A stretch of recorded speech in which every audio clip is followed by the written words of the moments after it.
തിരോധാന കേസുകളിൽ ചേർത്തലയിലെ തെളിവെടുപ്പിൽ നിർണായക കണ്ടെത്തൽ. പ്രതി സെബാസ്റ്റ്യന്റെ പറമ്പിൽ നിന്ന് 20ഓളം അസ്ഥി കഷ്ണങ്ങൾ കണ്ടെത്തി. 2.5 ഏക്കർ സ്ഥലത്ത് മണ്ണുമാന്തി യന്ത്രം ഉപയോഗിച്ചാണ് തെരച്ചിൽ നടത്തുന്നത്. പരിശോധനയ്ക്ക് കെടാവർ നായ്ക്കളെ എത്തിച്ചു.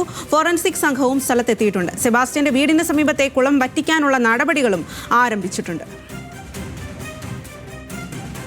ഗോകുലാണ് വിവരങ്ങളുമായി ചേരുന്നത്. ഗോകുൽ, എന്തായാലും നിർണായകമായിട്ടുള്ള വിവരങ്ങൾ, തെളിവുകൾ തന്നെയാണ് ലഭിച്ചിരിക്കുന്നത്. 20ഓളം അസ്ഥി കഷ്ണങ്ങൾ ലഭിച്ചു എന്ന് പറയുമ്പോൾ ഗൗരവകരമാണ് കാര്യങ്ങൾ എന്ന് മനസ്സിലാക്കാൻ സാധിക്കും. കുളം വറ്റിക്കാനുള്ള നടപടികൾ ആരംഭിച്ചോ? എങ്ങനെയാണ് ഇപ്പോൾ അന്വേഷണ സംഘത്തിന്റെ നീക്കം? സ്വാതി, ഇന്ന് രാവിലെ 11 മണി മുതൽ ഇവിടെ തെരച്ചിൽ നടക്കുകയാണ്.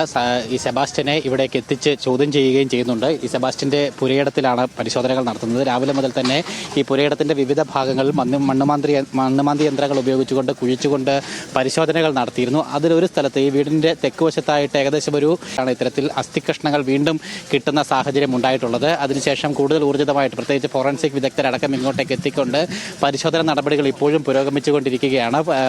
പോലീസ് കെടാവർ നായ അടക്കം ഇവിടെ എത്തി പരിശോധനകളിൽ ഭാഗമാവുകയും ചെയ്യുന്നുണ്ട്. ഈ വീടിന് തെക്ക് വശത്തായിട്ട് 20 മീറ്റർ ദൂരത്തിൽ ഒരു കുളമുണ്ടായിരുന്നു. ആ കുളം പൂർണ്ണമായിട്ടും വറ്റിച്ചു. അതിനുശേഷം തൊട്ടിപ്പുറത്ത് തന്നെ പടിഞ്ഞാറ് ഭാഗത്തായിട്ട് മറ്റൊരു ചെറിയ ചതുപ്പ് നിലം പോലത്തെ ഒരു കുളമുണ്ട്. വെള്ളം കെട്ടിക്കിടക്കുന്ന ഭാഗമാണ്.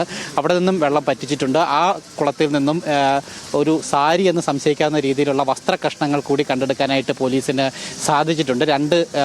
രണ്ട് കഷ്ണങ്ങളായിട്ടാണ് ആ തുണി കിട്ടുകയുണ്ടായത്. അതവിടെ പോലീസ് അതിൽ നിന്ന് ശേഖരിച്ച് മാറ്റി പരിശോധനകൾക്ക് വിധേയമാക്കിക്കൊണ്ടിരിക്കുകയാണ്. ഒപ്പം ഇപ്പോൾ ഈ വീടിന് തൊട്ട് ചേർന്ന് പലയിടങ്ങളിലായിട്ട് ഇത്തരത്തിൽ മണ്ണുമാന്തി യന്ത്രങ്ങൾ ഉപയോഗിച്ചുകൊണ്ട് കുഴിയെടുത്ത് പരിശോധനകൾ നടത്തിക്കൊണ്ടിരിക്കുന്ന ദൃശ്യങ്ങളാണ് നമ്മളിപ്പോൾ കണ്ടുകൊണ്ടിരിക്കുന്നത്. പോലീസിൻ്റെയും അതോടൊപ്പം തന്നെ ക്രൈംബ്രാഞ്ചിൻ്റെയും ഫോറൻസിക്കിൻ്റെയും അടക്കമുള്ള നേതൃത്വത്തിൽ, അല്ലെങ്കിൽ ആ വിഭാഗങ്ങളുടെയൊക്കെ നേതൃത്വത്തിലാണ് ഇപ്പോൾ പരിശോധനകൾ നടന്നുകൊണ്ടേയിരിക്കുന്നത്. അതോടൊപ്പം തന്നെ ഈ പുരയിടത്തോട് ചേർന്നിട്ടുള്ള സെബാസ്റ്റ്യൻ്റെ വീട്ടിൽ സെബാസ്റ്റ്യനെ എത്തിച്ചിട്ടുണ്ട്. രാവിലെ തന്നെ കോട്ടയത്ത് നിന്നും ക്രൈംബ്രാഞ്ച് സംഘം സെബാസ്റ്റ്യനെ ഇവിടെ എത്തിച്ചിട്ടുണ്ടായിരുന്നു. വീട്ടിൻ്റെ ഉള്ളിലിരുത്തിയും അയാളെ ചോദ്യം ചെയ്തുകൊണ്ടിരിക്കുകയാണ്. പക്ഷേ പ്രധാനമായിട്ടും അയാൾ ഈ ചോദ്യങ്ങളോട് സഹകരിക്കുന്നില്ല, അല്ലെങ്കിൽ ചോദ്യം ചെയ്യലിനോട് സഹകരിക്കുന്നില്ല, മതിയായ രീതിയിലുള്ള ഉത്തരങ്ങൾ നൽകുന്നില്ല, വേണ്ട സഹകരണം അയാളുടെ ഭാഗത്തുനിന്ന് ഉണ്ടാകുന്നില്ല എന്നുള്ളത് തന്നെയാണ് അന്വേഷണ സംഘം പറയുന്നത്. അതുകൊണ്ട് തന്നെയാണ് അന്വേഷണ സംഘത്തിന് ഒരു ചെറിയ രീതിയിലൊരു വെല്ലുവിളി അവശേഷിക്കുന്നത്.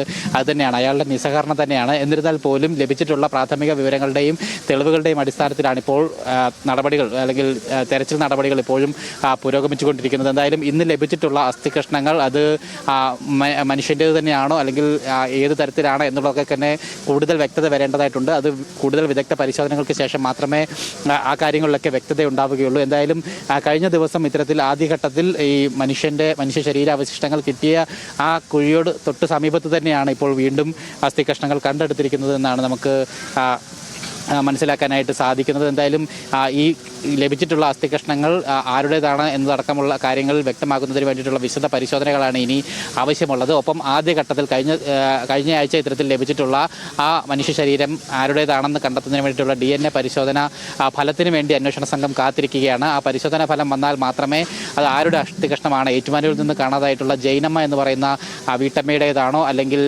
ബിന്ദു പത്മനാഭൻ എന്ന് പറയുന്ന വീട്ടമ്മയുടേതാണോ എന്നതടക്കമുള്ള കാര്യങ്ങളിൽ വ്യക്തത ഉണ്ടാവുകയുള്ളൂ. എന്തായാലും ഈ സെബാസ്റ്റ്യന് മേൽ നിലവിൽ 4ഓളം സ്ത്രീകളുടെ തിരോധാനവുമായി ബന്ധപ്പെട്ട ആരോപണമാണിപ്പോൾ നിലനിൽക്കുന്നത്.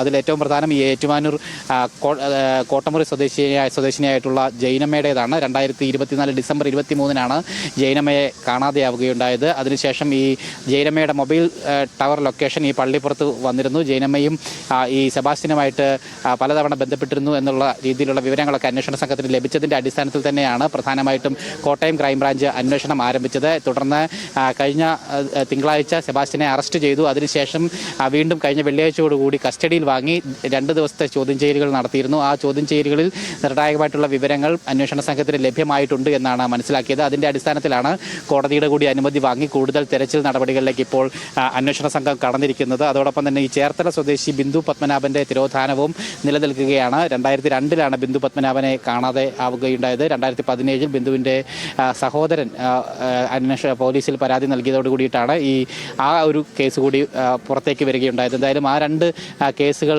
അല്ലെങ്കിൽ ആ 2 തിരോധാന കേസുകളാണ് പ്രധാനമായിട്ടും ഈ സെബാസ്റ്റ്യന് മേൽ ആരോപണമായിട്ട് നിലനിൽക്കുന്നത്. അതോടൊപ്പം തന്നെ കഴിഞ്ഞ ദിവസങ്ങളിലായിട്ട് കൂടുതൽ ഇത്തരത്തിലുള്ള ആരോപണങ്ങൾ ഉണ്ടാവുകയും ഒക്കെ തന്നെ ചെയ്തിട്ടുണ്ടായിരുന്നു. തിരുവിഴ സ്വദേശിനിയായിട്ടുള്ളൊരു സിന്ധു എന്ന് പറയുന്ന വീട്ടമ്മയെ 2020 മുതൽ കാണാനില്ലായിരുന്നു. വരനാട് സ്വദേശി ഐഷ എന്ന് പറയുന്ന വീട്ടമ്മയെയും കാണാനില്ലാത്ത സാഹചര്യങ്ങളുണ്ടായിരുന്നു. എന്തായാലും ഈ 4 വീട്ടമ്മമാരുടെ തിരോധാനം പ്രധാനമായിട്ടും സെബാസ്റ്റ്യനുമായിട്ട് ബന്ധമുണ്ട് എന്ന് സംശയിച്ചുകൊണ്ടുള്ള അന്വേഷണ നടപടികളാണ് ഇപ്പോൾ ക്രൈംബ്രാഞ്ചിൻ്റെയും പോലീസിൻ്റെയും ഒക്കെ തന്നെ ഭാഗത്തു നിന്ന് നടന്നുകൊണ്ടിരിക്കുന്നത്. അതോടൊപ്പം തന്നെ ഈ ചേർത്തല സമീപ പ്രദേശങ്ങളിൽ നിന്നും കഴിഞ്ഞ കാലയളവിലൊക്കെ കാണാതായിട്ടുള്ള അല്ലെങ്കിൽ കാണാതെ മിസ്സിംഗ് ആയിട്ട് പരാതി വന്നിട്ടുള്ള വീട്ടമ്മമാരെ പറ്റിയിട്ടുള്ള വിവരശേഖരണവും അന്വേഷണ സംഘം എടുക്കുകയും ചെയ്യുന്നുണ്ട്. എന്തായാലും അത്തരത്തിൽ വിശദമായിട്ടുള്ളൊരു അന്വേഷണ നടപടികളിലേക്ക് ഇപ്പോൾ കടന്നിരിക്കുകയാണ്. ഇനി ഈ അന്വേഷണത്തിൻ്റെ ഏറ്റവും നിർണായകമാകുക എന്ന് പറയുന്നത് DNA പരിശോധനയ്ക്ക് നൽകിയിട്ടുള്ള അസ്ഥി കഷ്ണങ്ങൾ ആരുടേതാണ് എന്നുള്ള റിസൾട്ട് വരുമ്പോൾ മാത്രമാണ് ഒരു വലിയ അല്ലെങ്കിൽ ഒരു നിർണായകമായിട്ടുള്ള ഘട്ടം ഈ കേസിൽ ഉണ്ടാവുക എന്ന് നമുക്ക് പറയാനായിട്ട് സാധിക്കും. എന്തായാലും ഇക്കാര്യത്തിൽ ഒരുപാട് കാര്യങ്ങൾക്ക് ഇനി വ്യക്തത വരേണ്ടതുണ്ട്. സെബാസ്റ്റ്യൻ എത്ര പേരെയാണ് ഇരയാക്കിയത്, സെബാസ്റ്റ്യൻ ഒരു സീരിയൽ കില്ലർ ആണോ എന്നതടക്കമുള്ള കാര്യങ്ങളിൽ വ്യക്തത വരേണ്ടതുണ്ട്. അതിനായിട്ടുള്ള തെളിവെടുപ്പാണ്. ആ തെളിവെടുപ്പിലാണ് നിർണായകമായിട്ടുള്ള കണ്ടെത്തലും നടന്നിരിക്കുന്നത്. ഇനി അന്വേഷണ സംഘം എങ്ങനെയാണ് ഒരു നിഗമനത്തിലേക്ക് എത്തുക എന്നുള്ളതാണ് അറിയേണ്ടത്. ആ വിവരങ്ങളാണ് ഗോകുൽ നൽകിയത്.